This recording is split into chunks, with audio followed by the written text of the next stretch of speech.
I will say though, not a roommate, but a friend of mine rather, whose name I won't say, crashed at our house for like a few months. He was a vegetarian at the time. And one night I had like eaten half a pepperoni pizza and you like leave the box out. And he had just picked all the pepperonis off and then eaten the pizza and then was like, it's vegetarian this way. And I was like, first of all, no. Second of all, I saw your balls again. Third of all, how fucking dare you?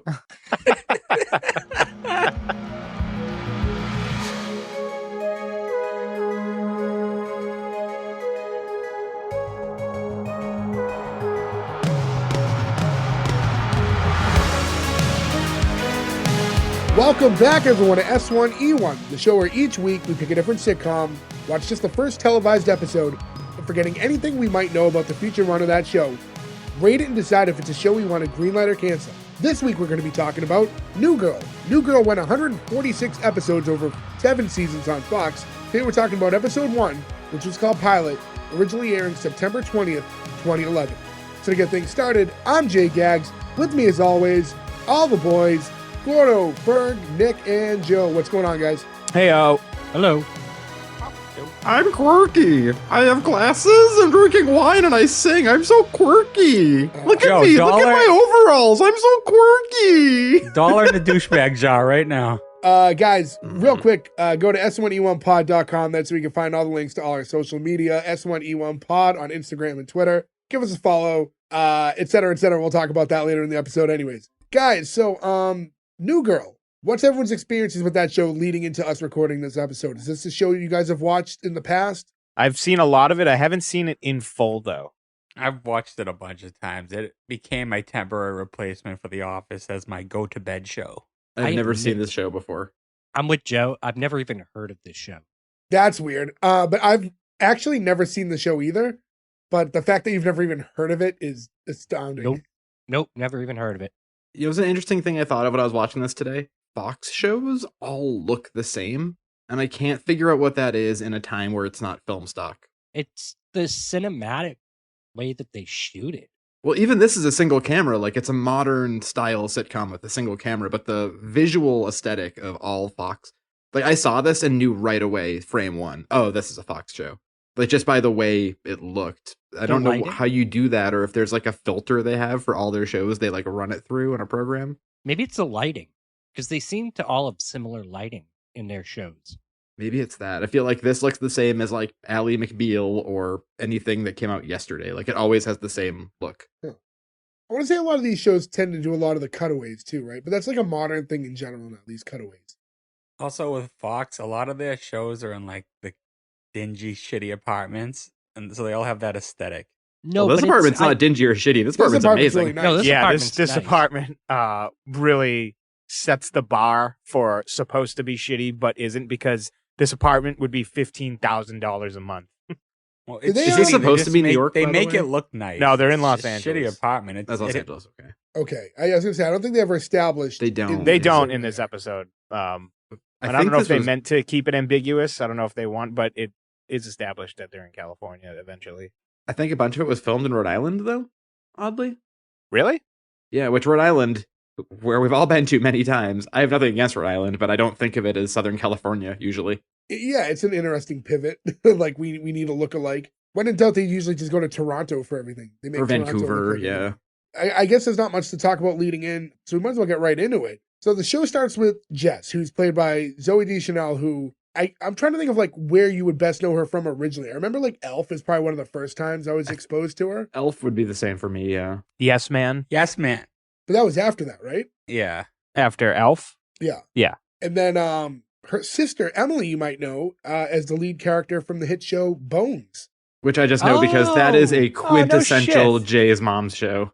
I've Yes. seen so many episodes Yeah. of Bones with your mom. The amount of episodes of Bones I've seen because of my mom over the years. Yeah.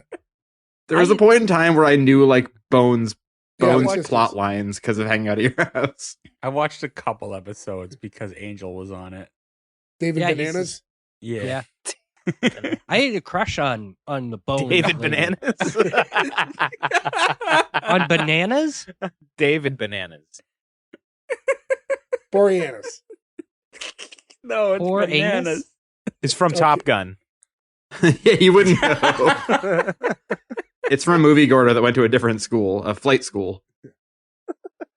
in any event, so we have Jess, and she's sitting in a chair, and she's talking like almost interview style, and like at the moment we don't know who she's talking to, and you hear her say, "So you know in horror movies when the girls are like, oh my god, there's something in the basement. Let me run there in my underwear and see what's going on in the dark," and you're like, "What's your problem? Call the police." And she's like, "Okay," but it's too late, and she's already getting murdered. Well, my story is kind of like that, and then we cut for the first time to 2 weeks earlier. And we see Jess again now as she's in a taxi on the phone with her friend Cece.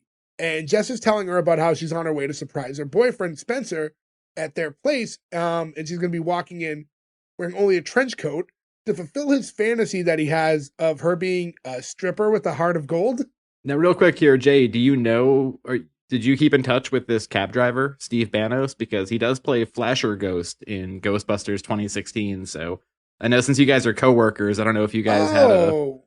Man, I haven't seen him since 2016. Well, we recorded in 2015, so... Oh, pardon me. I know it's been a while, yeah. Okay, now I have my That 6 movie degree would of have a separation. Flasher Yeah. Ghost. I don't even... I hate that movie so much that I was like, oh, he was in that movie. He played Flasher Ghost. A character you should remember. And I was like, I got nothing. I can't remember that scene at all. So, So wacky. when asked about her stripper name, she said she's going to be going with Rebecca Johnson. And her friend's like, Rebecca Johnson? And so she's like, so now she's trying to like workshop a few new names. She goes with Boobies Johnson or Two Boobs Johnson. I'd be lying if I didn't say... If I said I didn't laugh at Two Boobs Johnson. I did laugh at Yeah. that. That was... I would say when going with a stripper name, maybe get away from Johnson, where that has more of a pee-pee connotation. Agreed.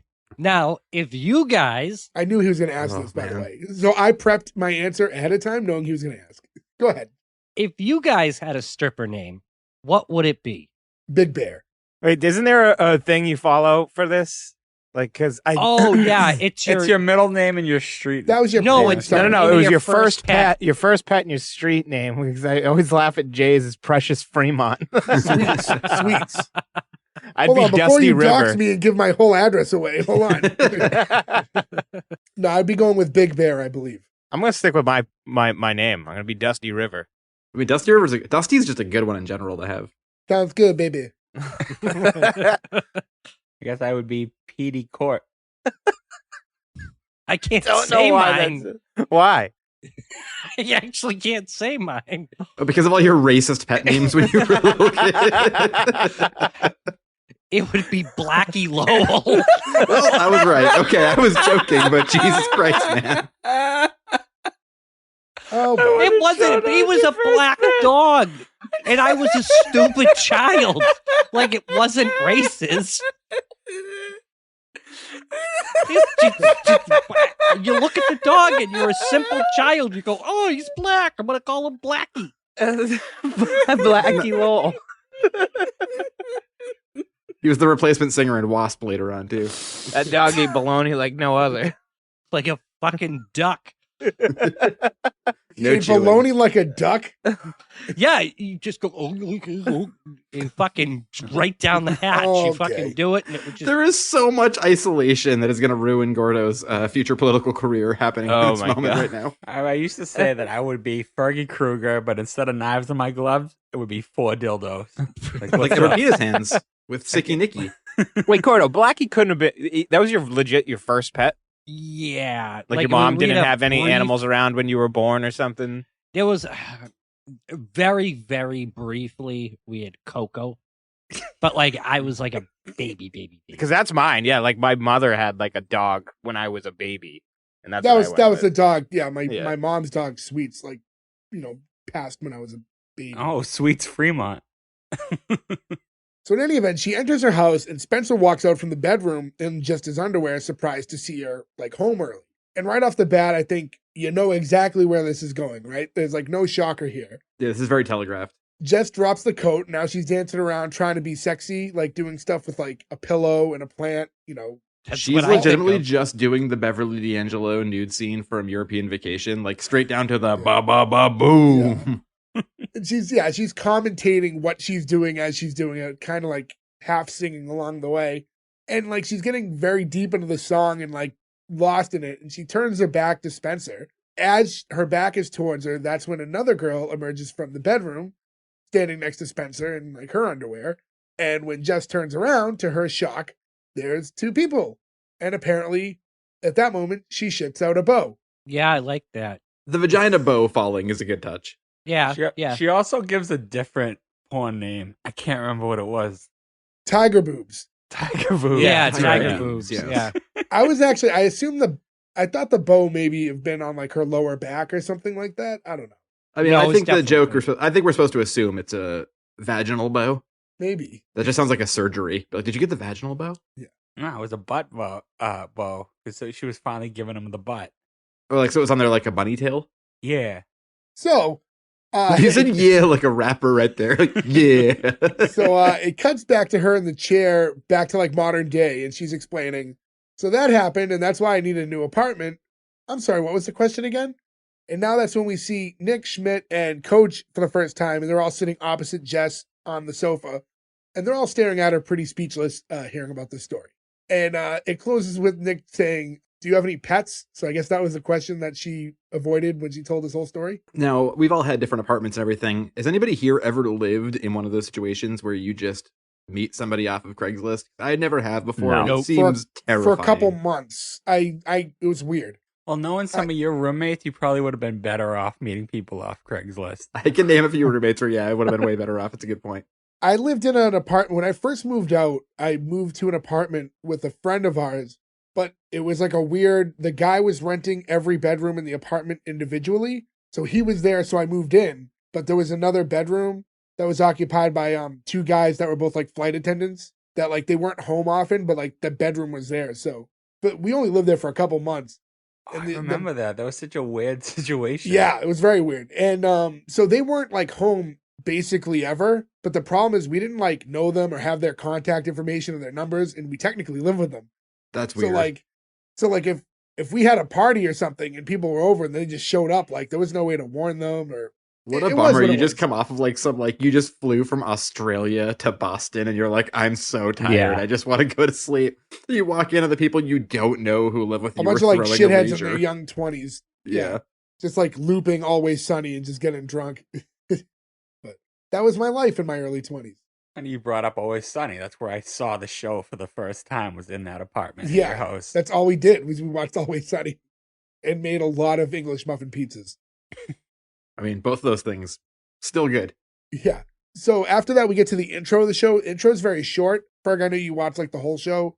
Is this what it always is? Something very short like this? There's a longer version. But It's they the same usually- thing pretty much. It just Yeah. looks different.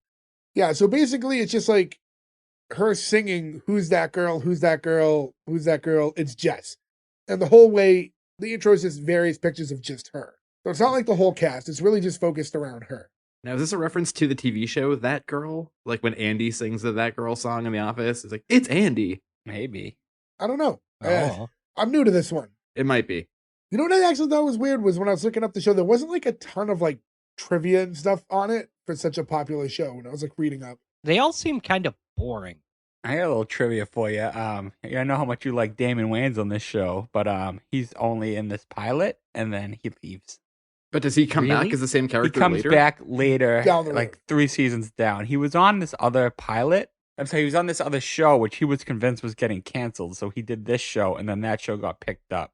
Oh, I was that's gonna a say, I bummer. looked So up, he didn't leave out of differences. He was just like, I can't do this, and then it didn't Yeah, work out. like the plan was for him to roll forward with this show. And then they replaced him with Winston, who's way better anyway. Did you guys see the interesting OC trivia? I No. did not. So in New Girl, not in this episode, what the hell's his name? Peter Gallagher plays Schmidt's dad. But I didn't even know this. On the OC, Schmidt plays a younger version of Sandy Cohen when they do like a flashback. Oh, I just Oh. finished rewatching the OC, and I didn't notice. I Smith. assume he just looks completely different as a child because He's that's probably must have real been young, what it yeah. was. Yeah, this is far enough away from it, probably. Yeah. so so from the intro we cut back to the like interview, I guess you would say, and Jess tells the three she originally thought the ad was written by a woman due to like the wording, and she's talking about words that were used in it like sun-soaked and beigey. And Schmidt, who wrote the Craigslist ad, gets very defensive, sort of like kind of prove his masculinity, takes his shirt off, and it's like he's in shape, but he's not like jacked or He's anything not- like that. He's not take your shirt off all Yeah, the it's- time, it's- jacked. So it was like a little strange move. And he And looks he better tells- than me with my shirt off, so I'm not going to knock him for it. Oh, same. I said he was. Because in Was- his head, he is, though. Yeah. He's very like, Yeah. And he tells her, this is LLS. Ladies love Schmidt. And that immediately results in the two roommates demanding that he adds another $1 to the douchebag jar, which was referred to earlier. Which I kind of like the idea of having that when you live with roommates. Yeah. that's like an ongoing joke throughout the show, too. And there's one episode where at the end, like, they always do the, like, post credits. There's one where they just go through all the douchebag things he said. They're not stuff that aired on the show, but there's with no context. Some of it's really funny. Now, what do you do with that money? Does that go to know. buy like toilet They paper? do and, do like, something with it. I just No, can't remember they what like, it was. They finance something. I can't I was gonna remember, say- but it's a lot of money. On a show like this, it's probably something extravagant. In real life, if like we all lived together and we had a douchebag jar, it's probably going towards like, the electric bill. Yeah, or like beer one night. Yeah. We had an apartment once where we like the whole year, every recyclable, we're going to take it back and we're going to do something good with the money. And this is a point where we all drank a lot, right? Early 20s, same time as you were talking about earlier. And for all that driving around and all that like getting covered in old beer, we all went out to dinner and covered like half the bill. It's like Yeah. the effort was so not worth it in the end. So next you have Jess is like reflecting on something that reminded her of her ex. And to help comfort her, Schmidt informs her that Nick was recently dumped too. And Nick denies that he was dumped, but we get like another flashback of the moment that is happening. And it's just him like covering his ears, refusing to hear her say it while she's trying to break up with him. And it's like the I'm not listening type thing. Mary Elizabeth Ellis plays his ex, who you would The know is like waitress. the waitress from waitress. Always Sunny. Yeah, Yeah, speaking Charlie with Always Day's Sunny. wife. She's really Um, good too in Santa Clarita Diet, which I feel like we have to do at some point. I saw It's the Charlie first Day's real season. wife, isn't it? Yeah, Yeah. in real life. Yeah. Yeah. I saw the first season of that. Did it go on much longer? I think they did 3 total. It got Okay. abruptly canceled. Yeah, it would have. I wish it went another season because it was. I mean, I love Timothy Oliphant so much. Anything he does is gold. I like Timothy Elephant.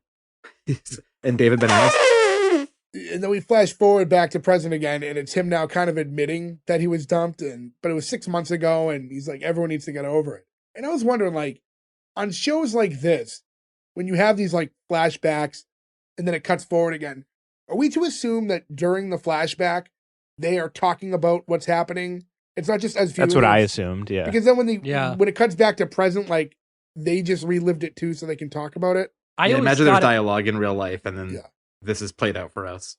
I always think that it's like a flashback, like, but they're not saying it. Did you just have one? Because you had a pause. I was trying to figure out my words, my friend. You're flashing back to a different episode we recorded. This is really confusing. Jess decides that she wants to move in, but Nick still like has some reservations. Basically, like, we don't really know you yet. So Jess goes on to explain a few things about herself. And she's like, oh, because of the recent breakup, expect me to be watching Dirty Dancing 6 to 7 times a day. And that because she's a teacher, she's going to be bringing home a lot of popsicle sticks and things of that nature. And she says she likes to sing to herself a lot and then sings out loud a lot. Yes, she does. And she finishes by telling them that she's just tired of living with her friend who's a model and, being around all her model friends. So now Schmidt immediately, that catches his attention and says, oh, when can you move in? And that results in a sidebar with the 3 guys immediately because he's abruptly making that decision. Now, would somebody having all model friends sway any of your opinions? I feel like that's such a stupid TV trope.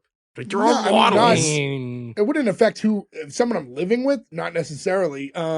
I can see why in his brain, especially knowing his character, why it's appealing to even the prospect of being near these models at some point. But no, it shouldn't affect who your roommate is. no, I agree with that. I mean, not only that, but like Zoe Deschanel is cute herself, I will say, you guys know me. She's pretty much my wheelhouse. That's like my thing. Yeah, if anybody's listening and you're a brunette with glasses, stay away from Jay. Tell him to stay away from me. What am I, a predator? What the fuck did I do? Have you guys seen the picture of her that like it's with no glasses and her bangs are gone? And Yeah. she looks like a completely different person now. It's Yeah. really strange. The meme is basically like, for those of you who don't understand why people didn't recognize Superman when he had glasses on, here's a picture of Zoe Deschanel without bangs. And you Is would it not know. Deschanel or Deschanel? Deschanel. I think it's Deschanel, actually. Yeah, I thought Deschanel. I always thought it was Deschanel. Potato, Well, then we can potato. cross that off the list then. Yeah. Whatever Gordo thought was probably not wrong. Yeah. So, in any event, the three are now in a sidebar, and Schmidt's obviously voting yes now solely because her friends are models. Coach says no because when he comes home from work, he likes to sit on the couch and let his beans out, which And there. That's Wait a minute. So when you lived with male roommates, like I've lived with male roommates, you just come home and let the boys dangle? no, that's not I've okay. never done that. No, that's not. You don't want to walk in on that. no. That's why Ferg's never had roommates because he likes to Donald Duck when he's at home. I'm Donald Ducking right now. You just can't tell. You only see the top half. I will say though, not a roommate, but a friend of ours, a friend of mine rather, whose name I won't say, crashed at our house for like a few months. And Because let he his was beans out on the couch? No, he would just fall Oh. asleep on the floor in his boxer shorts, and I would walk out every morning to like go to the bathroom and just beans out every morning. Just like, oh, I almost said his name. It's like, man, come on, why are you doing this? He'd And never as a listen. As a good friend, did you at least tuck them in for him? Well, obviously. Well, one time I went to go tuck them in for him, but even though he was a vegetarian at the time, and one night I had like eaten half a pepperoni pizza, and you like leave the box out. I personally love next day pizza that's like been, room temperature. And he had just picked all the pepperonis off and then eaten the pizza and then was like, it's vegetarian this way. And I was like, first of all, no. No. Second of all, I saw your balls again. Third of all, how fucking dare you? That absolutely does not make it vegetarian. There is It all does kinds not. of like meat oil. Yeah, I was over going to that. say the meat oil on it. And to the opposite of that, too, if you ever go to get like a slice of pizza somewhere and they're like, oh, we have pepperoni slices, and then you see them just put 2 slices on the already cooked pizza and pop it in the oven, that is not pepperoni pizza either. No. You prefer to have the pizza sit out like on the counter overnight and then eat it? Yeah, I like it the next morning. I'm the just, same like, way. Totally room temperature. See, no, You're I like such my a germaphobe. I'm surprised you're cool with leaving food out Yeah. all night and then eating it. I'm a germaphobe? Yeah. Since when? I don't think I'm a germaphobe. Oh, you're pretty neurotic. I mean, I'm very No, neurotic, because but I've it's like- definitely shared a billion bottles and things with all of you.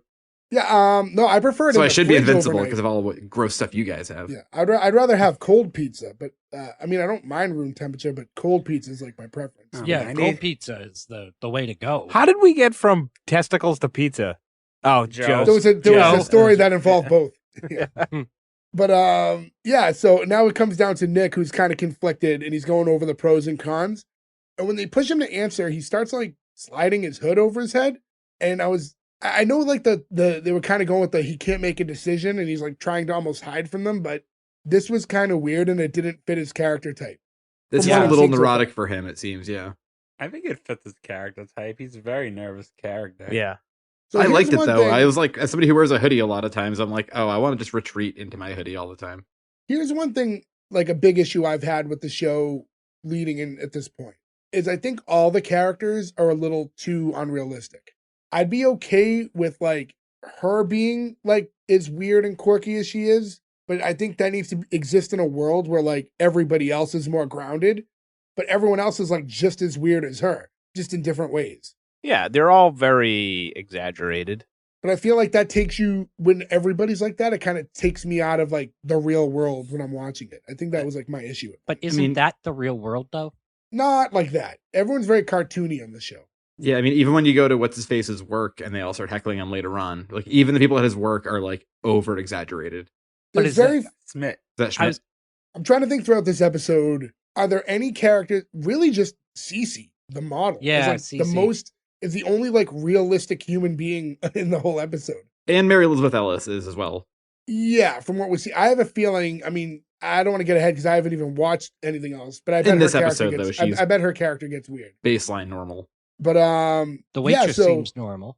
that's Yeah, what you that's what I was said. saying. Yeah. That's who they're talking about. No, not the waitress from Always Sunny.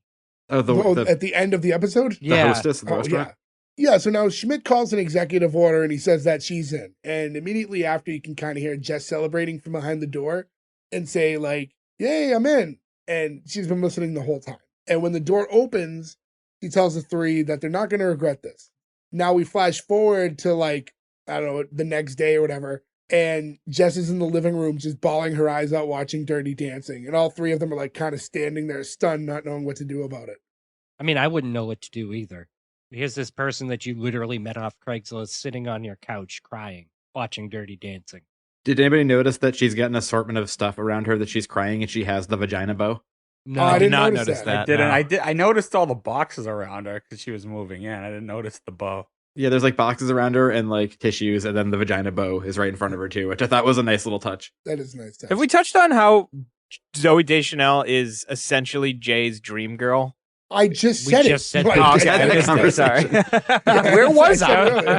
That was when Joe said, "So if you have glasses and you're a brunette, stay away from Jay." Yeah, basically all right, I warned missed every that part. girl I'm attracted to stay away from me forever. Thank you. Well, you are friends are big. for. You are Big Bear. You gotta watch out for that predator. Yeah, so you know what's weird? So like I know that was kind of like the recurring theme throughout the episode is her watching Dirty Dancing because it's like her sad coping like movie, but I feel like that's not a sad movie. Like why? is that I the- didn't really No, understand the. It's a Yeah. chick movie. It's girls love Dirty Dancing. Yeah, no, and that's that, fine. It's a good movie in its own right. That, It's that just, movie No, this- reminds you that love is possible about all. So when she's at her lowest, she wants to see love at its highest. Yeah, but you forget though, the subplot that runs alongside Dirty Dancing is about the girl who needs to get an abortion and she can't afford it and she can't tell her dad about it at the camp. And they're trying to get money to pay for it for her. And that whole thing is pretty bleak. well, that's not probably not why she's crying though. No, I'm just saying that there is a sad subplot to Yeah. Dirty Dancing. But I don't know. I just thought like you would think of a more typical rom-com or something that she'd be crying to, but this seemed like a weird pick as far as like a movie that would make you overly emotional. And if you're gonna go Swayze, you go Roadhouse. Probably not in this situation. but- To be fair, I've had some bad days and I've watched Roadhouse and felt a lot better. I was gonna say, do you guys have a comfort movie? Hackers. Is it Hackers? Yeah, that's my Really? comfort movie. I've seen that movie 100 times. I'll watch it 100 more, no problem. am I sad and trying to stay sad? No, Or am I just a comfort movie. gonna say like I remember like there was a while where like Chasing Amy was a big one for me, but that was one of those like I want to stay in a bad mood because it kind of is a bummer. Mm. That time Jay fell in love with a lesbian. I played a show at that bar once. But yeah, you mentioned that actually. I'm trying to think of like I guess on the other side of the Kevin Smith, I used to watch Mallrats over and over again. Yeah, I got That's like a two. movie that I got Bench Warmers and Blazing Saddles. you know would be a great movie for This that. was If, a good one. if you were in her spot and you wanted a nice love story, but with a a nice happy twist, Forgetting Sarah Marshall is actually a phenomenal movie. It is a good movie. Never seen Weird. I'll have to see that sometime. I It's one of those You know, things. love how Don't- incensed don't- Jay is by it. Don't It's watch not it, even a- Joe. Don't bow down to his bullying. No, it's not even a joke because this came up in one of our. This must have been like when our episodes were in the single digits, right? And now we're at like episode 97. I'm not kidding. It bothers me that you haven't seen the movie, like to my core. You posted something on Instagram about it, and then people were reaching out to me being like, I can't believe you haven't watched that movie. You love that movie. I know you will. You have to Yes! watch it. And I just keep being like, no, it'll ruin. Jay will be not mad anymore. It's way That's more fun why- to watch you get worked That's up. why it bothers me. Knowing you and your humor, I know you would love that movie, and that's why it really bothers me. It's not just because I like the movie; it's because I know you will like the movie. Well, Jay, have you watched Heavy Metal Parking Lot yet? I will. I'm Okay, not well, when against you it. watch Heavy Metal Parking Lot, I will watch Forgetting Sarah Marshall. I'll say this though. Easier lift for you. Yours is 15 minutes long. I'll say this though. In fairness, out of us, Gordo's the one who most should be watching that movie. True, but Gordo also doesn't watch anything, so It's I get- 15 minutes long. Put it on in bed one night, man. He had some. Oh, I for thought some you meant reason Joe Forgetting bought the Sarah Blu-ray. Marshall. Again, I bought the Blu-ray because the Blu-ray also had the movie Ernest Borgnine Rides the Bus as a bonus feature, which is an hour-long documentary about Ernest Borgnine in his motorhome, and that I is a comfort movie for me. I'd much rather watch Ernest Scared Stupid. Oh, if you're gonna watch an Ernest movie, you gotta watch Ernest Goes to Jail. No, Ernest Scared Stupid is the best Ernest movie. Oh, Goes to Jail is the best. I love them all, but Goes to Jail is always my favorite. It's not even So- like my top 3. What? All right, everybody, what are your favorite Ernest movies? Scared Scared Stupid, Stupid. Camp, Rides Again, Saves Christmas, Jail. Wow, I can't believe that. I'm not going to pretend I have a vivid memory of the movie. Yeah, I just anymore. really remember Scared Stupid just because of the bumper sandwich booger lips line. Yes, that's a great line. But Also, if you want yeah. some good old fashioned racism, watch Ernest Goes to Africa. Yes. Yes. Or if you want Ernest to reference famous Nazis, watch Ernest Goes to Camp, where he just screams out at one point, "I am Joseph Mengele. I kidnapped the Lindbergh baby," which is, things you say in children's movies usually. They need to bring that back with John Cena playing Ernest. I Have you don't think seen the it'll work. He looks comparisons? like Jim Varney, but he also looks like Jim Varney times 1,000. He's way too big to play Ernest. They should just bring Jim Varney back from the dead and make more Ernest movie. I would be fine with that. So, anyways, I'd rather talk about Ernest than this TV show, to be honest. Jess with is you. laying on the couch and she's talking to her mom on the phone as Nick walks past her. And you hear her on the phone, her mom like, "No, I don't think so." And then she turns to Nick and says like, "Hey, you gonna murder me because you're a stranger and I met you on the internet?" And he goes, "Yes, I am." She says, "No." He says, "No."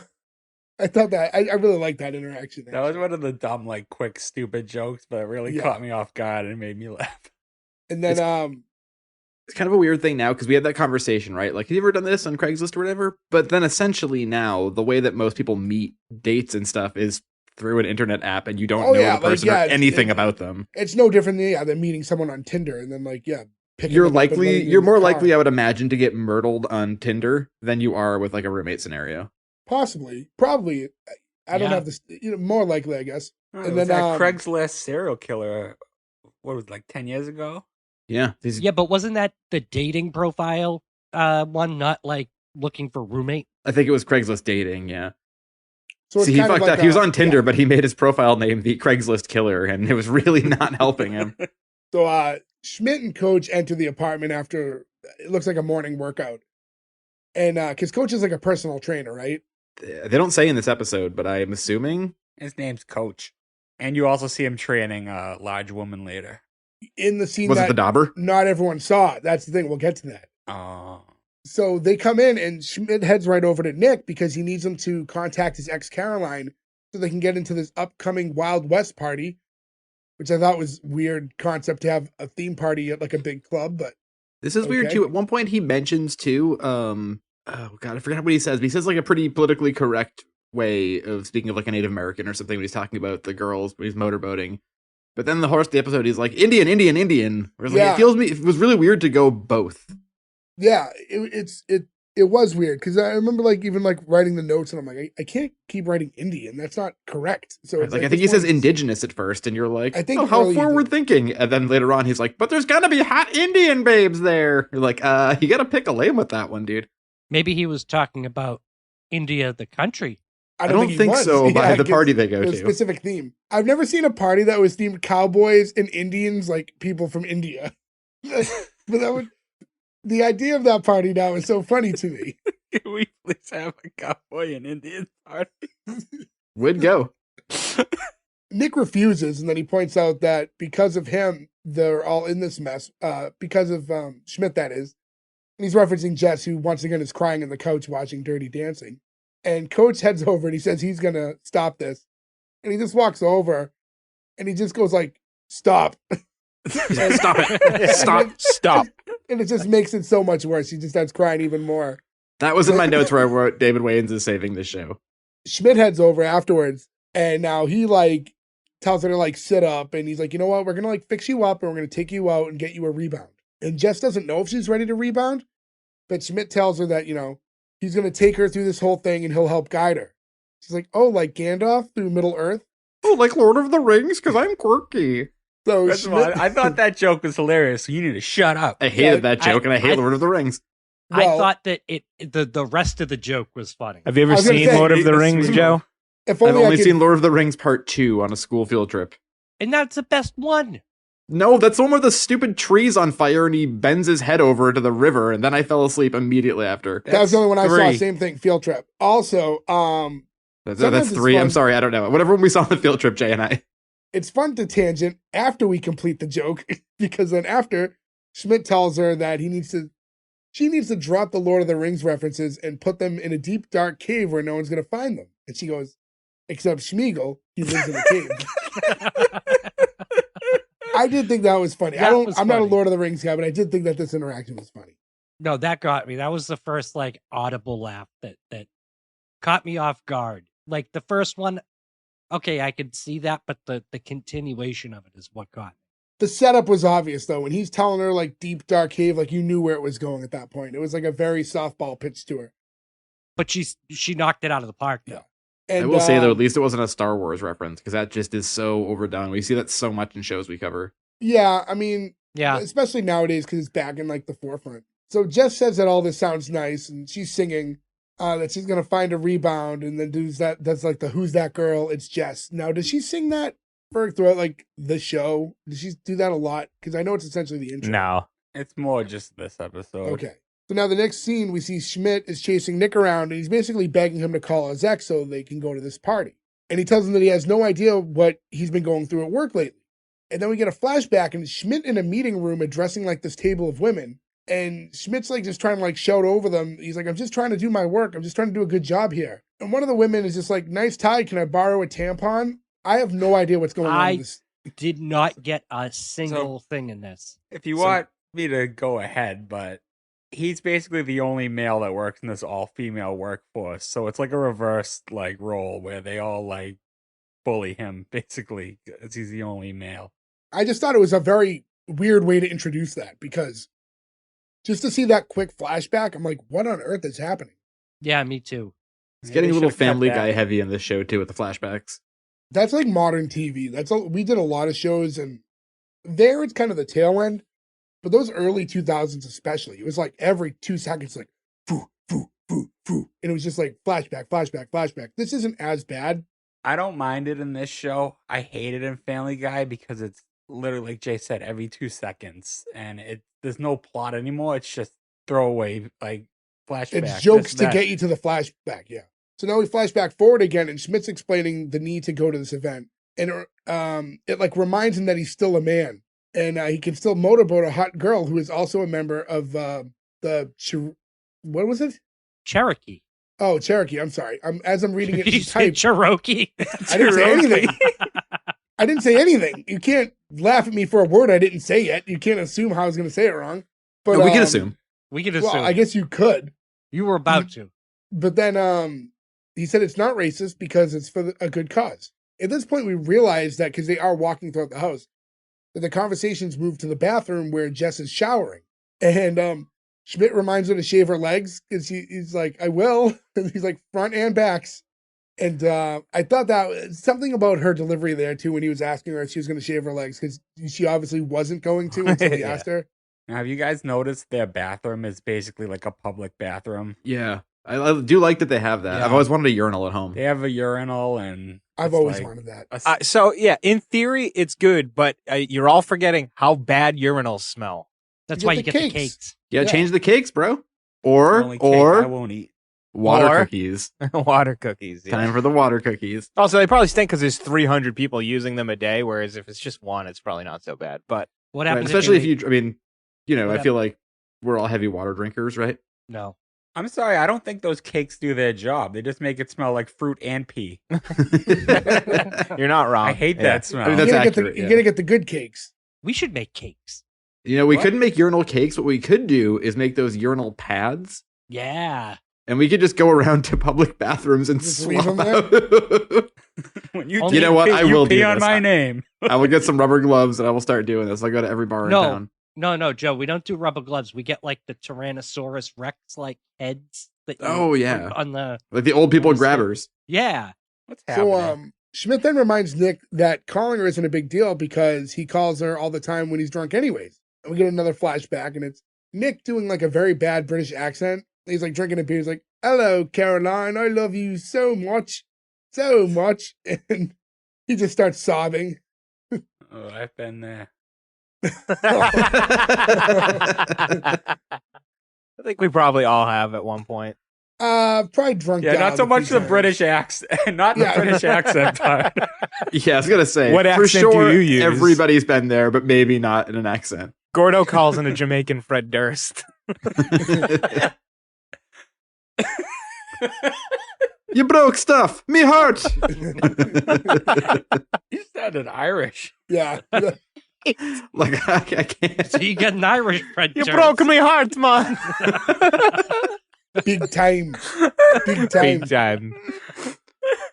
So So now we get forward again, and Jess pulls the shower curtain back, and she's wearing like a big one-piece swimsuit.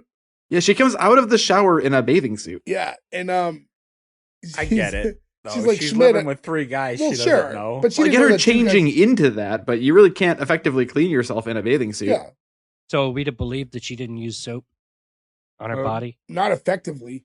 Well, I mean, probably- I'm guessing on the parts of her body that weren't covered by a bathing suit. And she could have put it on when she was done, just to come out of the shower. I guess. That's but weird. she Maybe says, the inside of her bathing suit is made out of loofah. Ugh, She just goes, Ew. that's an audio podcast. well, that was just for my friends. For those of you, I appreciate for it. those of you listening, Ferg was just tweaking his And now nipples. Instagram. Yeah, if you're just listening to the show, Ferg was just rubbing his nipples and licking his lips. So Jess says, Schmidt, I know you really want to go to the party, but wouldn't it be better to find a girl who you really care about to motorboat, and then maybe, if you're super lucky, you find a girl who will motorboat you right back? And Nick's like, I don't think she knows what motorboating is. I did think, to go back to the bathing suit thing, I thought this was going to be the opportunity where she was going to come out of the shower with like just a towel around her. And that was going to be the first time like Nick got a look at her and was like attracted to her. That the guys saw her Yeah. for being like I attractive. thought I thought that was that the too, moment actually, for yeah. That was like I felt like that was the moment for that. She was going to come out and like look kind of cute, and he was going to go, oh shit. I'm honestly surprised she didn't come out with a ukulele being like, look at me. You don't bring your ukulele in the shower? It's so weird because Joe's always the positive one in every episode. I think Yeah. This is a He's weird canceled. turn for me. he's canceled like 3 shows since we started this. So it's like, it's so weird to see Joe like clearly not like something early on. I started calling him out for liking everything, and I created a monster. Yeah. That's me shows I absolutely loved, like All in the Family. Fuck that. Just Yeah. like, oh my God. So here's the thing. So I told you guys off air about this.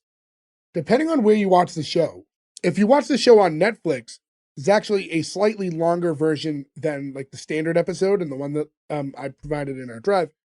So this scene only is the only scene that would have only been on Netflix. So out of curiosity, who watched where? Who watched it on Netflix or anywhere that had this scene? Yeah, I did not see this I saw scene. the extra scene. All I right. didn't. So if you guys just watched it on the drive, you wouldn't know this scene. Me and Ferg can at least chat about it.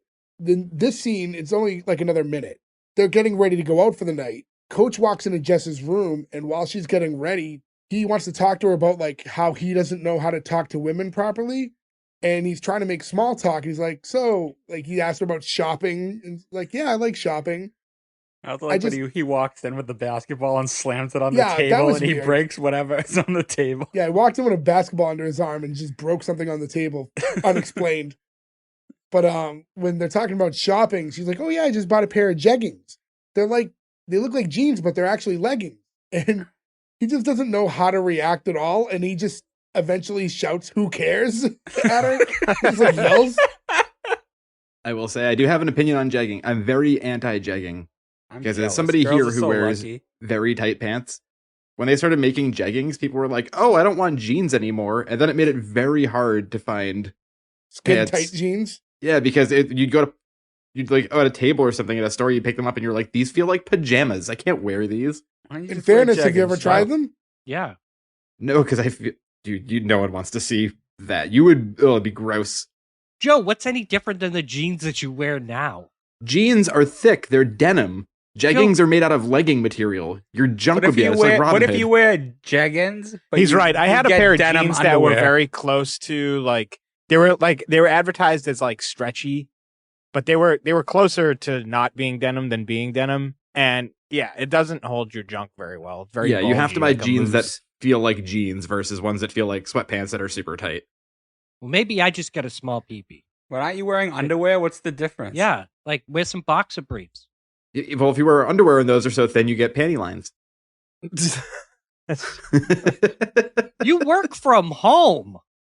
Yeah, and I wear jeans all the time, all day, every day. Why? That's the perfect No need for that when opportunity you're at home. to wear jeggings. You should No. be taking sales calls while Donald ducking. Yeah. With my for luck, sure. I would get up to stretch or something. I could never do that.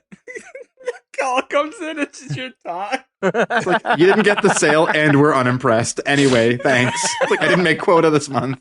So, just to close out that scene real quick, the only other thing of note that happens is while they're having this conversation, she has like a hair curler in her hair, and she like forgets about it, and then her hair starts to smoke. And there was no like continuous gag because her hair wasn't all fucked up after that. There was also the flashback when he tells her that he doesn't know how to talk to women, and then Oh, it yeah, it was cuts to quick. him in the gym, and he's just screaming at this fat lady on a what's it called? A moose. No, it's a God damn it! It's a common word. I'm Treadmill, drawing a blank. No, it's bus, the electric Helicopter. bike. Like bicycle. I know bicycle, but what do you call an exercise stationary bike? That's why I'm mad because it was such a common word. It's an Exercise bike was what he was saying. Yeah. But he's just screaming at her and she's crying. It's really funny. Did you guys see the Cheers trivia for Coach? No. No. It's nothing crazy, but you come to find out later in the series that Coach's first name is Ernie, and that was Coach's first Coach's name on in Cheers, too. yeah. Oh, neat. I for a second thought you were referencing last week's show, and I got really, really confused. Yeah, that's an interesting. Actually, that didn't click to me. We went from did Coach two to a Coach show shows. with Coach. The next scene's in the bar where Nick works as a bartender. And you see he's like serving like everyone drinks while they're at the table. And I want to point out first, did you guys see this trivia? The exterior of that is the now closed Hanley's Ale House in Providence. They're not open anymore, but I can at least vouch for a few of us. We've been there. I didn't Have know we? that. What was it called? Ferg and Nick, I know we've been there. We went there in the past. It was Hanley's Ale House. It was I like don't one of think the I've been to that it bar. was like a random like Irish pub, restaurant, and bar. We went in the daytime ones for like lunch. Is that the Yeah. one that's by the river? No, it's like right in it's- downtown. It's like right in the middle, and they have pretty good Irish breakfast. It was like a corner spot. Well, obviously you would know it from the exterior shot, but yeah, it was the we'd been there, so I thought that was really interesting when I saw that. So so when we cut back inside, Nick's getting everyone the drinks, and Jess got a pink wine because they make her slutty. And while they're getting their drinks, she notices this guy walk by that she finds attractive, and then starts playing with her glasses like she's like a cartoon character who has the hots for somebody, like flicking them up and down and pulling them in and out. Yeah, she does like the awooga Yeah, thing. basically. Yeah. Hey, sailor. Well, yeah, that's what. So Schmidt starts prepping her to like go and talk to this guy, and first they're working on her smile though, and she's making like all these very awkward smiles, like one after another. He's like, "Yeah, don't do any of that," and she eventually just says, "All right, I got this," and she heads over to him.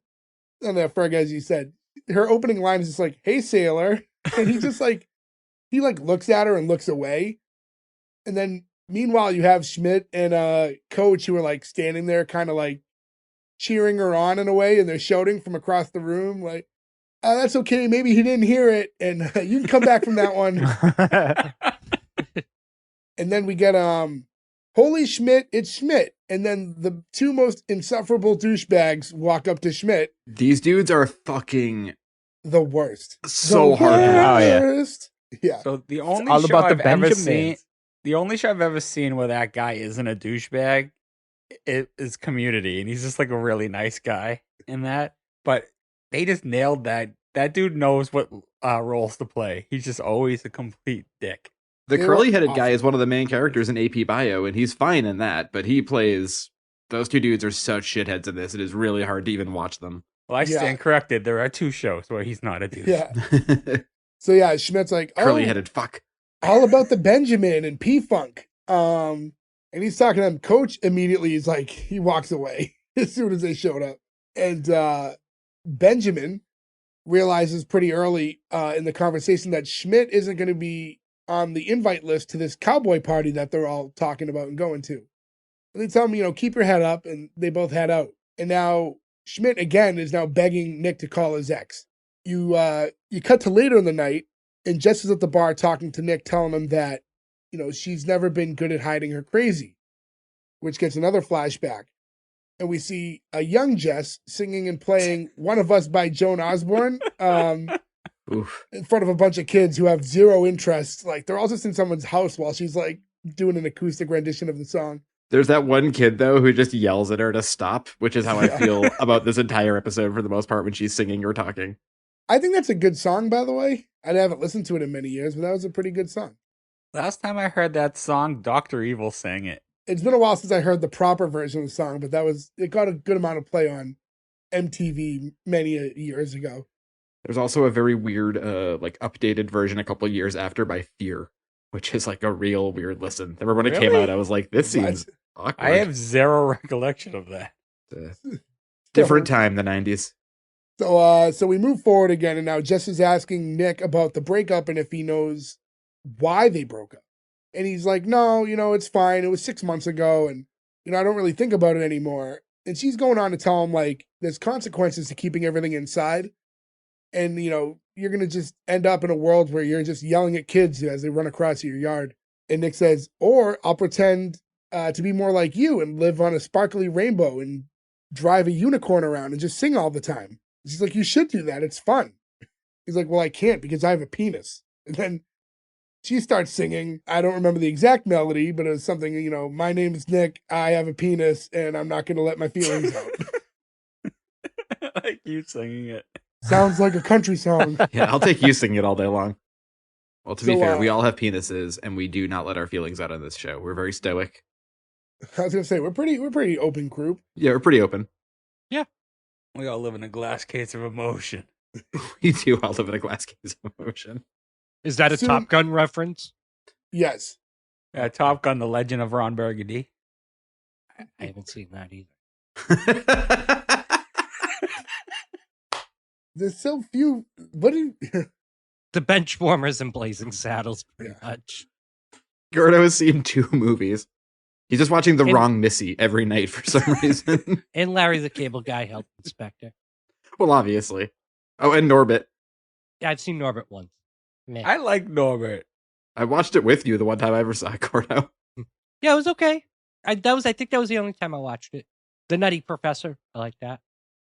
That weird point in the 90s. Any other Eddie Murphy movies? No, The Nutty Professor and The Clumps, those are great movies. I will say, the though. Clumps, yeah. I will say, though he did strike out with the remakes of Dr. Dolittle. Those. Yeah, those weren't good. One of the only movies I've ever walked. The only movie I ever walked out of the theater. That was not worth your time. But while I walked out, it was to buy tickets to go see Can't Hardly Wait right after. The Haunted Mansion movie with him in it wasn't very good either. That was a disappointment. That's a ride. That's not a movie. They made a movie because of the success of Pirates of the Caribbean. I mean, I think the worst we've seen in a long time for any of these, though, was when they made Battleship a movie. Oh with my Nicolas God. Cage, and you were like, oh, this is going to be like a tense army, like Navy thriller about battleships. And then instead they were like, nope, aliens. You're like, what the fuck? That's not battleships about. Oh, Joe, did you notice in Battleship the rockets the aliens shoot at the ships that land? Those are the pegs from the game. Oh, Jesus. I didn't even That's notice. Yeah. the connection. Wait, guys Nicolas actually- Cage was in that? You guys Yeah. actually watched that? Yeah, I watched Yeah. Battleship. It's not great. I couldn't tell you anything. It's other than that. it's a fluff movie. Like you if you just want like a blow 'em up movie in the background, it's not awful. Like, District- but like if It's- you want to it's like watch it for Fast a and the good movie, Furious. yeah, it's like the Fast and Furious war movie. But if you want to watch a background movie with Nicolas Cage, it's a dumb action movie, you like that, you put on Con Air or The Rock. No, because I love that movie. I don't want that as a background movie. I love. Who the both hell those. is Nicolas Cage in that movie? In Battleship? Battleship? Isn't he the commander? No. I don't think I remember Nick Cage in that movie. Oh, think you're wait, making no, what that up. I'm confusing it, I think, with the USS Indianapolis Men of Courage movie that he was the Yeah, Navy that commander he was in in. that. Yeah, no, he You're definitely thinking of- wasn't in Battleship. Yeah, you're thinking of Face Off. I was probably thinking of Face Off. Oh, I confused it with Valley Girl. I don't know how I did that. Now that's a good movie, Face Off. Face Off's a great movie. So was Valley Girl. And then if you Oh. really want to get sad, you watch The Weatherman starring Nick Cage. That's a great movie. That doesn't get enough credit. Like the week after I saw that, I got a burrito thrown at me out of a car, and it was a really weird moment of life Oh, imitating full art. circle back to Ron Burgundy. Yeah. You got to buy a burrito. Well, now full circle back to New Girl. One of the douchebags from earlier, P-Funk, or as we now know his name, Peter, walks up to Jess at the bar, and they start making like small talk.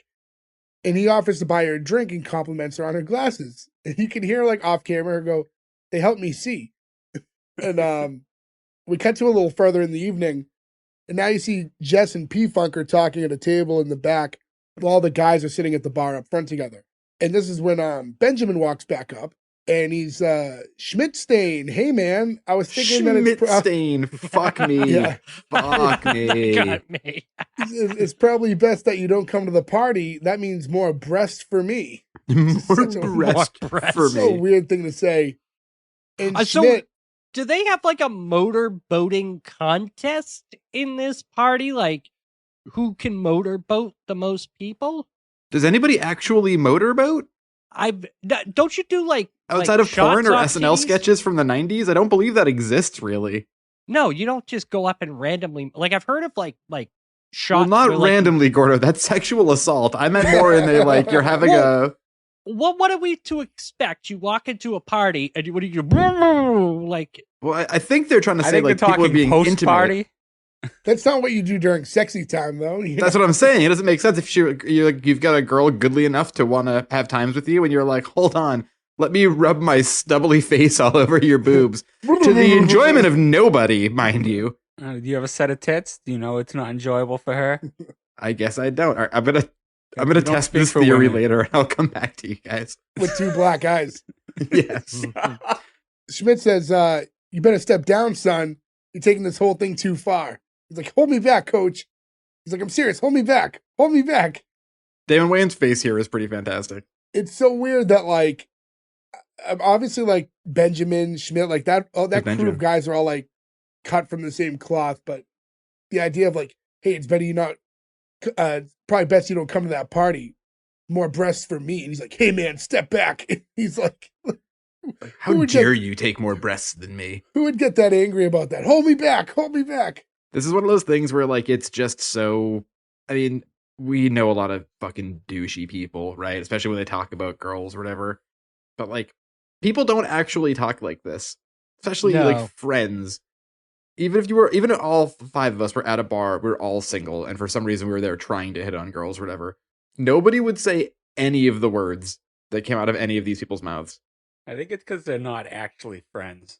They secretly, like, well, not secretly. You can tell just by watching these. They really hate each other, like Yeah, frenemies.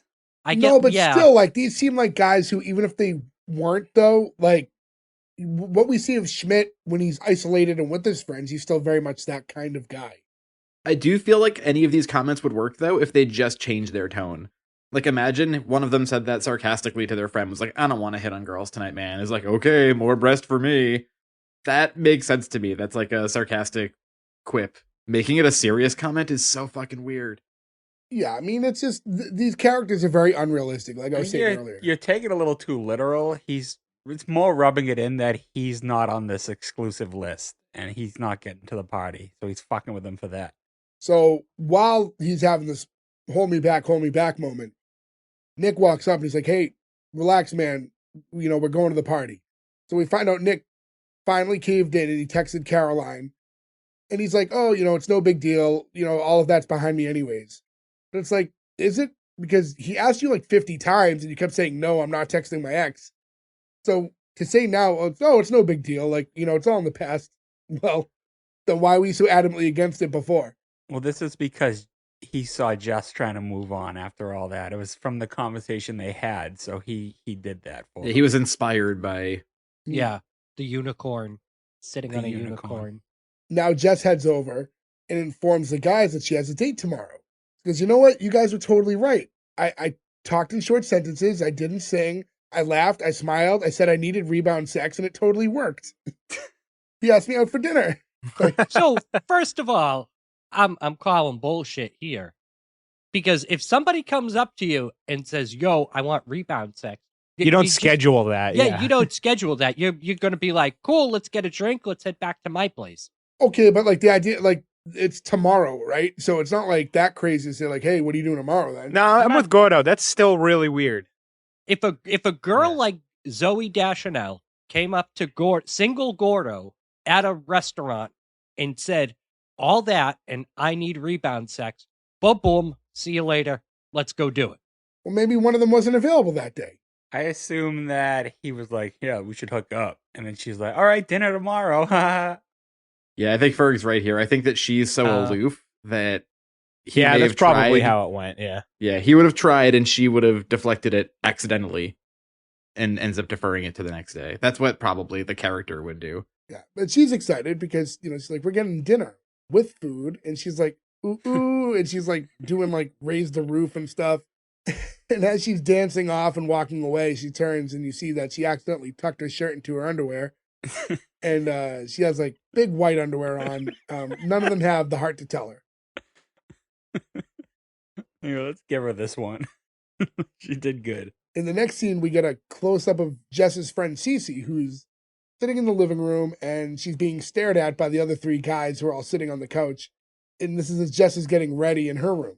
And Schmidt asks her if it's getting a little warm in there, and he takes his shirt off again and asks if he can hit her up with some tea, a little herb tea. He's like, oh my God, how good is that? For real? What? A little pea tea? Yum, right? Hot, sweet, a little teabag action. He's like, I wasn't talking about, and that's when the douchebag jar comes out again. Joe, how do you not like this character? I just don't. He's not supposed to be likable, though. Yeah, like that's the point. He's so unlikable, it's funny. I do like the running gag of the douche jar, though. I think that's like a good thing because you get to write him to be this shitty and then always have an excuse to like have the other guys put him in his place. Cece tells him, Jess is by far the best person I know. And if you let anything happen to her, I'm going to crazy murder you. And Schmidt says, I'm going to be honest with you. I didn't hear a word you said because I can kind of see your party hats right now. Party hats. That is the first time I've ever heard that. Yeah, that was a new one for me. That's a new one, yeah.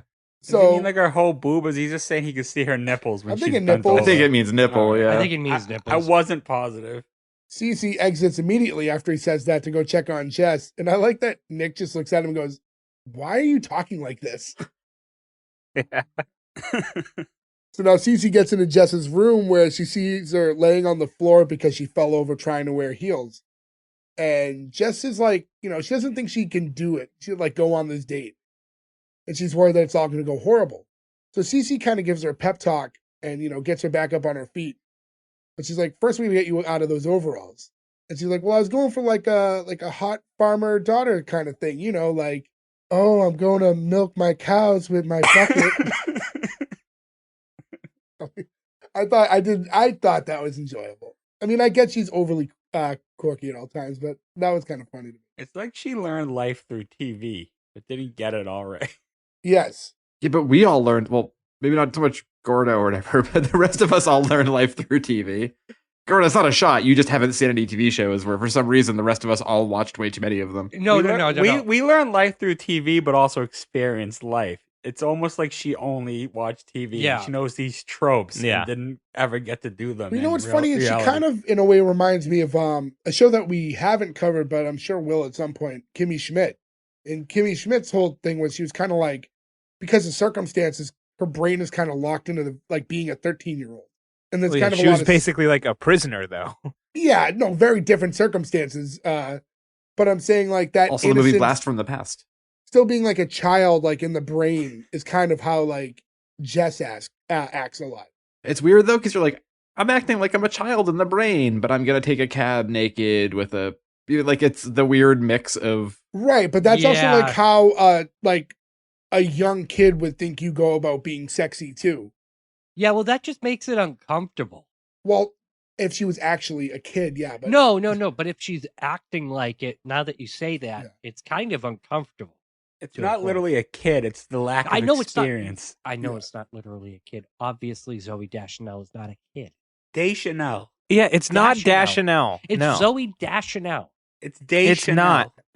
How do you know? I listen. Gordo will bet a show. Go ahead. All right, put it do in your Google, little Google speak thing. Do the Google pronunciation thing. Hold your phone up.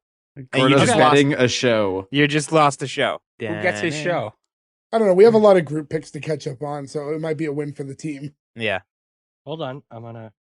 Gordo's just betting picks because we've already watched the 3 shows he likes, and now it's like, where else do we go from there, anyways? Touche. Google Translate. Just Google Zoe Deschanel pronunciation. Translation issue. Oh, okay. I'm sitting here. Googling. What does Zoe Hey, Deschanel slow. mean? Zoe Deschanel. Zoe Deschanel. Deschanel. Happy? Zoe Give me your Deschanel. pick. That's Google. Bitch. That's Google. Go to fucking Seth Meyers or whatever his name is. Okay. I like that Seth Meyers is all of a sudden the authority on how to pronounce names. Seth now, Meyers he is couldn't get it more wrong. informed than Google for some reason. If the 2 Zoe a.m. Deschanel. fucking talk show says it a certain way, that's Zoe gospel. Deschanel. Zoe Deschanel. Press it again. Maybe it'll say something different. Zoe Deschanel. All right, Gordo lost the show. Who gets the show, though? We just group pick it? Either group pick, fan pick, something like that. All right. Give We it gotta to pick the something. fans. No, this is where we all get together and try to pick something we know Gordo will dislike. That's how that works. Give it That's to the what we. fans. That's what we did this week with this show for you. Berg. Oh, why did you do that to me? But isn't today a fan pick? It's like a hybrid. It's technically a fan, but we didn't really get into that at the top of the episode. It's like If technically it a fan gets pick. if it gets past, it's the Ferg show, and I remain the champion. If it's failed, then it's a fan pick. That's why Ferg's been pushing it as the fan pick instead. He's nervous. Nervous it might not go so well. I'm sure if I had to gauge, I think that this will. I think I know how this show's going for most people. Well, we'll find out in due time. To go back to the whole overalls thing, Cece tells her to take them off, but now Jess doesn't know what to wear for the date tonight. So now we cut to a moment later, and you see Cece walking out into the living room, now wearing the overalls that Jess was wearing, and presenting Jess to the roommates, who's now wearing the dress that Cece was wearing, the black dress. Now, I understand that she was going to let Jess borrow her dress, but Cece could have put on anything that Jess owned. She didn't have to put the overalls on. Yeah. She didn't have to It do that. doesn't matter what Cece puts on. She's going to look good. So, I mean. Yeah. But like, I I also get, think I get if the she per- didn't walk like, out in the overalls, I don't think you noticed the dress enough to notice they'd switched if she didn't wear the overalls. That's Yeah, true. no, I Because get why Cece they fills did out it. the dress much better. So they It- kind of had to telecast it with her wearing the overalls. I don't think that was the same dress.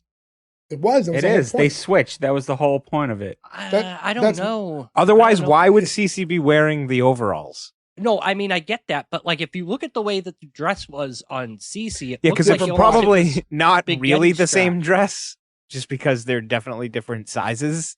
It's like an ongoing joke later in the show that Cece's got massive tits and Jess doesn't have big boobs at all. So I don't know how she could even wear her dress, but it doesn't really matter. The joke still worked. It's like a sweet moment when like she first walks out, because like you see everyone seeing her and she looks nice, and then she starts doing like a weird dance and making it awkward again. Like I don't even know how to. She was almost dancing like how Beavis and Butthead would dance. It's like every time there's like a warm moment, she ruins it with her awkwardness. And then she's like, "Oh, I'm going to text him and tell him that I'm going to head over." And Nick's like, "Wait, you've been texting him?" It's like, "Yeah, is that bad?" And he's like, "No, it's nice.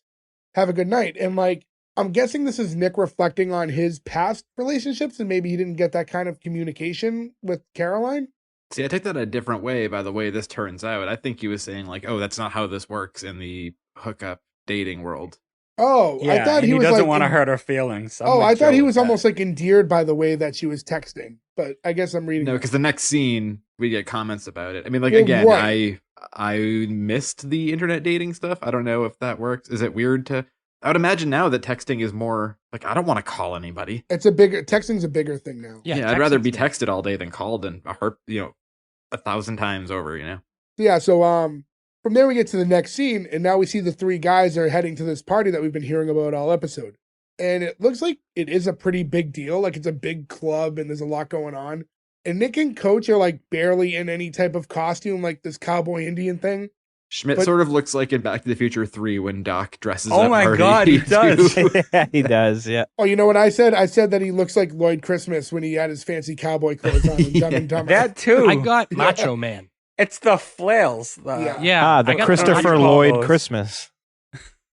Yeah, so when they get to the door, Nick heads over to confirm that they're on the list. And as he's like talking to the door guys, his ex Caroline spots him and calls him over.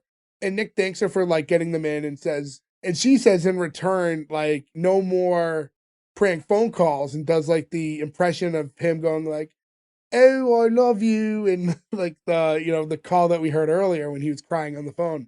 And they're having like an actual like nice exchange. And they're joking around with one another. And then Caroline says, hey, I'm almost done here if you want to head in and have a drink. And he's like, yeah, let's do that. Like, that's like let's have like a normal drink and be normal about this. But then instead of being completely normal about it, he had to get it off his chest. And he says, like, I have to ask you so I don't end up like an old man filled with regret. Why did you dump me? He's like, oh, like, you want to do this like right here? She eventually tells him, honestly, I didn't even realize that you cared about me until we broke up. And he's like, okay, let's get a drink. And I don't know, like, I guess for him, like, that was like the closure he needed.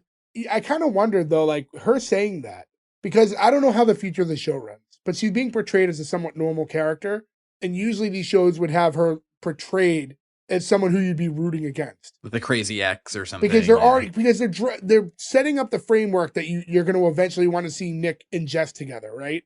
So, like, because of that, you usually paint the ex to be a more unlikable character. I would have preferred them to show that side of her a little more in this, like have her be bitchier to him in the line or something like that. And I felt like they probably do establish that more as the show goes on. I mean, she's not like the worst person in the world. Like, she's not the waitress or anything like that. But like, the main reason you really root against her later in the thing is because she's just getting in between her and Jess getting together. She's fucking with the will they, won't they? Yeah, so in this instance, I'm like, okay, so maybe the breakup is his fault. Maybe he was like kind of absent in the relationship and got complacent, and that's what did it.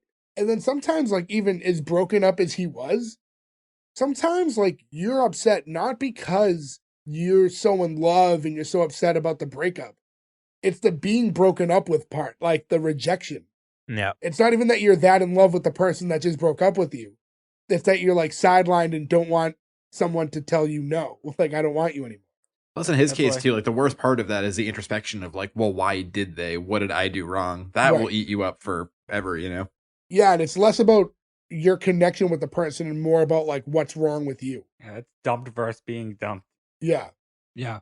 But, like, in that case, again, he was just like, all right, let's get a drink. But as soon as that happens, Benjamin and Peter show up, and, like, they're at the front door, and now they're trying to get into this party. And Nick asks Peter, like, hey, where's Jess? Oh, dude, she texted me, like, 7 times, like, long ones. I just want to hook up. And that's when he realizes that, like, he didn't even call her to break off the date, and that she's most likely sitting at this restaurant alone, just, like, waiting for him. Man, that makes you hate the dude so much. If they were just going to be like, hey, call me that night and we'll hang out, and then he blew her off, that's shitty, but, like, whatever. To have her go to a restaurant and be sitting there waiting alone. That's just I hope this Pete character gets hit by a garbage truck. Yeah. Caroline, from a few feet away, because she doesn't hear any of this, is like, oh, Nick, like, do you want to go in and get that drink now? But he actually declines and says, no, I actually have to go help out a friend. Him and Coach head out and start, like, jogging to go find Jess. Schmidt is very conflicted. He doesn't want to miss out. He's been looking forward to this party all year. And then, like, you just see, like, some girl in, like, a Native American costume, like, just jumping up and down and waving at him. She was essentially calling Jumping to in Schmidt slow motion. specifically. Yeah, to him directly. I do like that this woman's dressed up, like, perfectly to the nines, but Damon Wayans Jr. is just wearing a baseball hat with a feather glued to it. I really love the juxtaposition of their outfits. Yeah. I just feel bad those titties aren't getting motorboated tonight now. Well, Benjamin's still going Benjamin and Peter are going to be there, so. They only have 2 mouths. Well, somebody's going to see somebody's, was it birthday hats? What do they call them?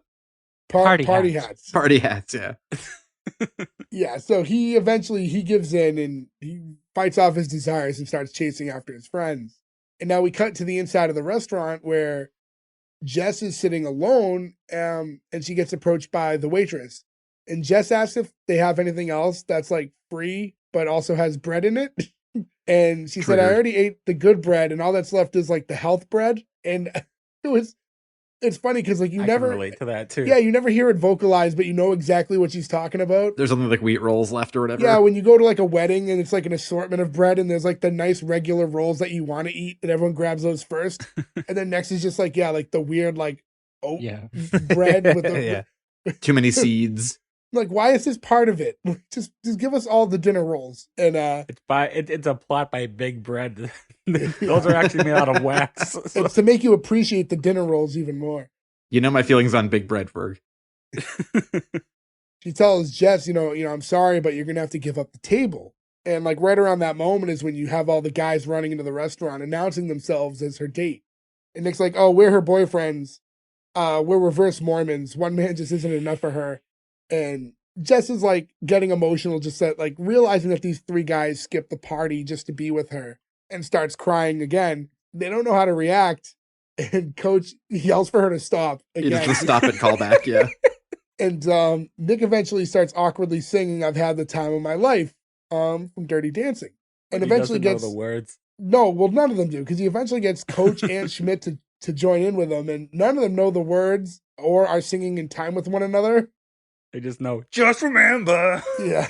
But it does lift her spirits up as they get louder and louder. And this results in the waitress kicking them all out. And they the four of them all exit the restaurant singing together. We've seen this happen a lot. I think an episode we've done recently too, where like, to me, this should be the end of the episode. Yeah. I didn't need the button on this one. I think the button should have ran during the credits going, if anything. Oh, Yeah, I'd be that okay works with too. that. I feel like just this, even then though, I feel like this scene was unnecessary. Like that, this should be like a middle of an episode scene to me. Like we get that they're now friends. Like I think you end on a sweeter, higher note. Yeah, I can see it either way. I'll say, because like we established earlier, there was a scene in the middle that got cut for time. So they could have either just ended it here and they would have timed out perfect. Or you have this extra scene and you have to cut out the scene they inevitably cut. Because after that, we flash to like later in the night and everybody's in the living room together watching Dirty Dancing. And Jess was like, oh, seriously, thank you guys, for tonight. It was so cool. And Schmidt says, listen, Jess, I know you've had a rough go with it. I just want you to know that, I mean, for me at least, no matter what, I'd still totally do you. And she goes, oh, that's so sweet. And then they all call for the douchebag jar. I could see why ending it at the restaurant would be the way to go. But also here was a good time where, because she calls for the jar with them, it made her feel more like one of the gang. So I could see how like there was that like, There's like a that she's camaraderie out there. thing. Yeah. Yeah, Like I can they see your point there bonded. too. Yeah. Because Yeah, like from she's one this of the moment guys. on, now she's part of the group. She's not like the new person, even though she's new girl. Like she's part of the group now, moving forward. But yeah, that was a whole episode. I don't know if there's much else. I mean, I don't know anything else about the show to talk about anything. I know Joe and Gordo are in the same boat. If there's anything you guys wanted to chime in and add to it, feel free. I mean, just what we discussed before, how Coaches leaves after this. He comes back season 3, and that's the one time they have all 4 guys. That's And disappointing. that's probably my It's favorite season. the reason so that Coach is happens. replaced then. They he was on a show that was anticipated to be canceled. We talked we about said this. that. Where was I for half of this show? Why do I You've not done this remember twice this? now. Yeah. Jesus. This is, And I think I was The doing thing- stuff on work emails for like 5 minutes. How did I miss this much? I don't know. I don't know. But But the thing is, he came back for that season, and then he got offered another bigger show to star in, so he left again. And then he's just had sporadic appearances from that point on. But it was just really like, well, I don't know if this would be I know it's not the show he originally couldn't do it for, but there was a show that we had slated to do, and it was one of my picks, but we had to move things around at some point. We never ended up doing it. But he did a show called Happy Together, which That's was the a show. That was a show? No, That happy was- endings. oh, Happy Endings is the show. Oh, well, my Happy bad. Together I was a remember show the that he happy starred part. in that I had like slated in like as one of our numbered like episodes that we're supposed to do months and months ago. And we'll eventually Should we just get do that for Gordo's pick then? We could next time. We already have I mean, we a can. bunch. We got a ahead, pretty but full yeah. slate. Yeah, we'll get to it at some point. One Yeah, more no, thing. that's, Everybody on this show, by the way, from this point on, like, I've never seen a show have more characters get flanderized in my life. Every single character just becomes extreme versions of So that. that's interesting you say that, because my issue with this cast watching this is that I feel like they're starting kind of flanderized. I was Yeah, gonna say I they can't are imagine this going more extreme. Oh, it Well, like, does. Smith becomes more like Smith. I mean, not Smith. Smith becomes more like. Schmidt. I know, I'm having trouble pronouncing it, so I'm going to call him Smith. I just keep thinking of the SNL Schmidt's gay commercial every time we say it. But like he becomes more like neurotic, more screaming, getting angry at everything, clean freak. Nick becomes more neurotic, hiding like he does whenever Jess yells at him when they start dating. His thing is he moonwalks away to avoid the conversation. One of my favorite Just Nick stuff like things is that. he doesn't believe in dinosaurs, but has no proof. Like he doesn't have an argument for it. He just does not believe in dinosaurs. I don't know why it's so funny to me. But the person who replaces Coach gets flanderized worse than I've ever seen a character get flanderized. Winston, yeah. He is basically a single cell organism at one point. Like his brain does not work, and then becomes a police officer and is like, Well, that I'm like, tracks. they can't pick a lane on him for something. But the thing is reason he's for that- also really funny too. Like I Yeah, he becomes my understand favorite. where your hesitations would come with being that flanderized, but it's not unwatchable either. Like it's still watchable because of all their chemistry together. Like it still works, but it's a bit dramatic. Yeah. The reason Winston's like that is because he was brought in so last minute. They basically had him be coach for his first 6 episodes, where he was Winston, but he was a former basketball player who failed. I forget what country. It was like You know what probably Croatia or happened? something. It's like Latvia or one of those They places where there's probably- like basketball They leagues. probably yeah. had wrote a few episodes and needed Yeah. to have him kind of fill the role without minimal script changes. So they kept the arrogant sports guy thing, and then he Yeah. kind of found his own character. All right. That's all I Well, get. Well, I guess at this point, nothing left to do but do the green light or cancel. And I think because one person showed his hand really early, I think it makes the most sense to start with Joe because there's no anticipation there. Joe, starting with you. Yeah, this is not a green light for me. I have to cancel this one. Like there were some funny moments with the crew of people, but I can't imagine wanting to watch this quirky 2007 purple hoodie American Apparel Pinterest board character every week. I just can't. It fucking drove me insane. Again, those guys, Dan Wayne's is funny as hell in this. Some of the character stuff is good. I can see the ensemble thing working. I couldn't do the overly quirky hip character thing. What if she was an overly quirky 90-year-old woman though? Well, then obviously I'd be right into this. Yeah, does Zoe Daxanel Gordo, is that what you called her? Does she have a mom character we can bring into this? Because then maybe it's different. Her mom is Jamie Lee Curtis Well, I'm sold in there. the show. But yeah, I can't do it. A rare cancel for me, but I can't.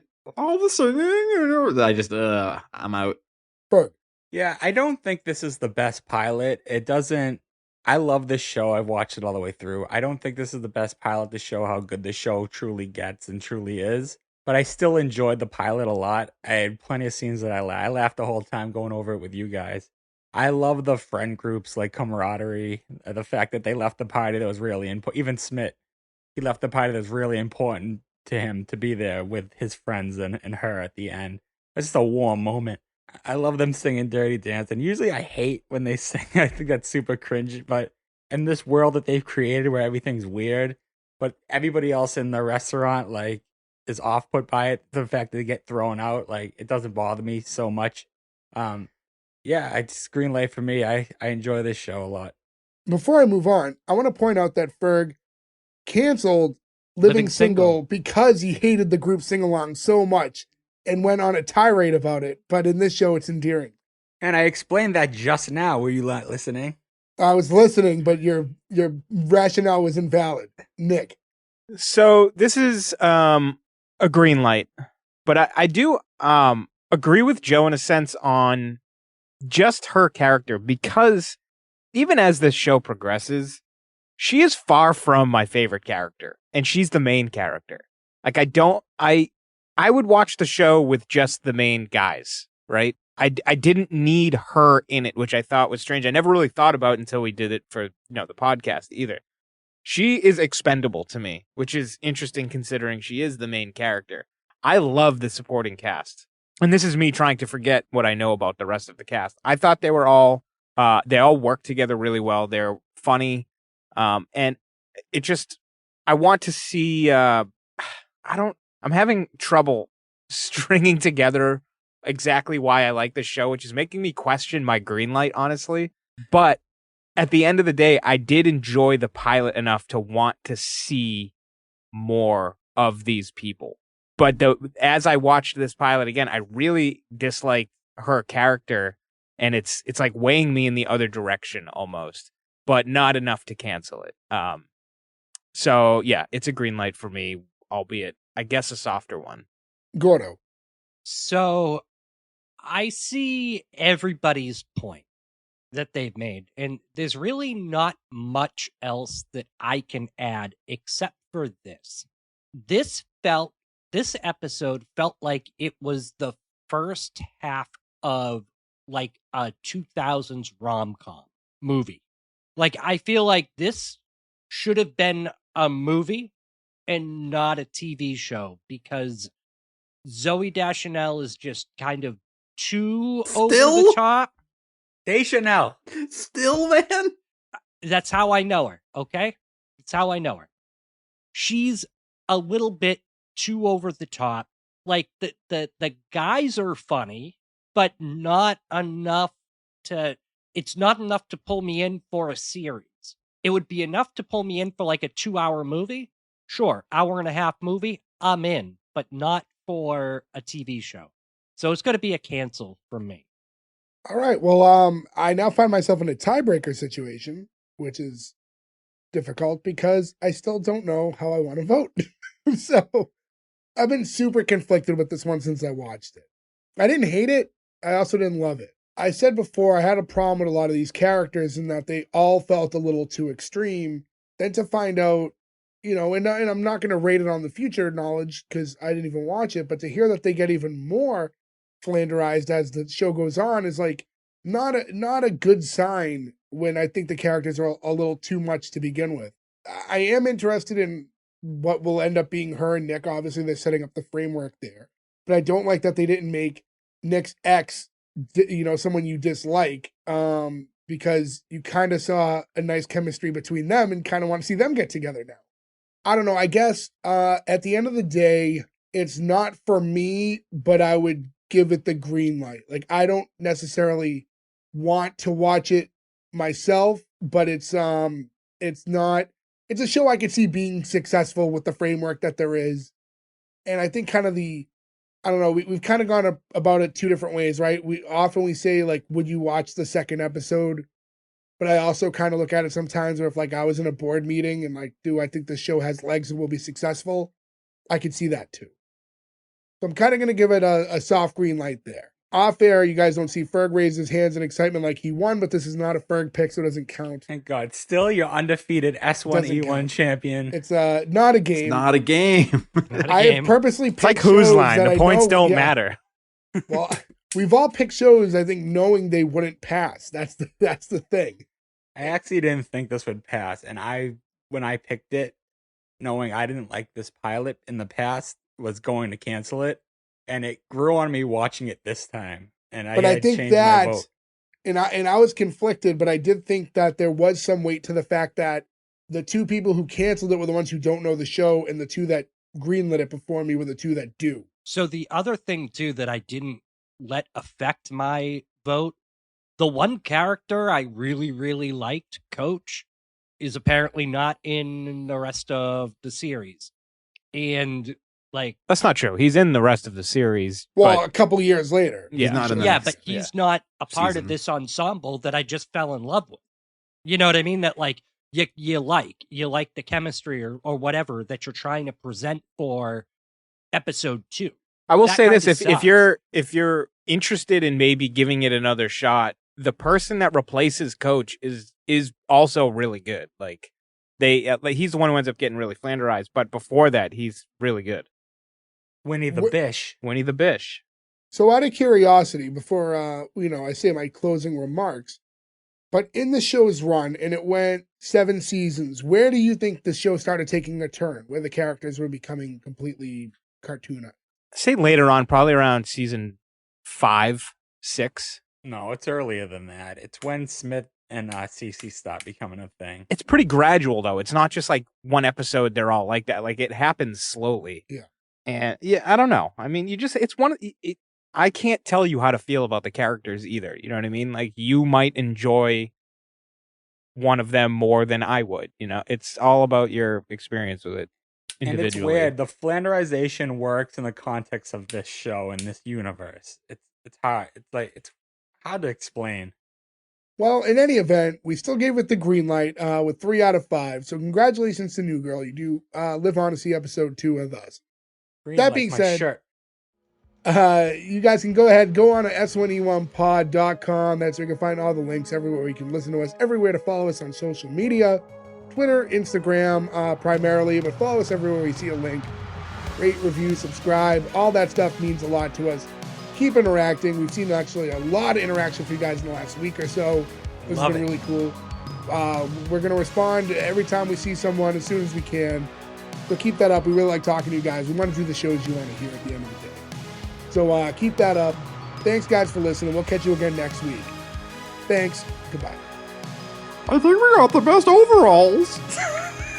I think we got the best 2 boobs, Johnson. Tiger.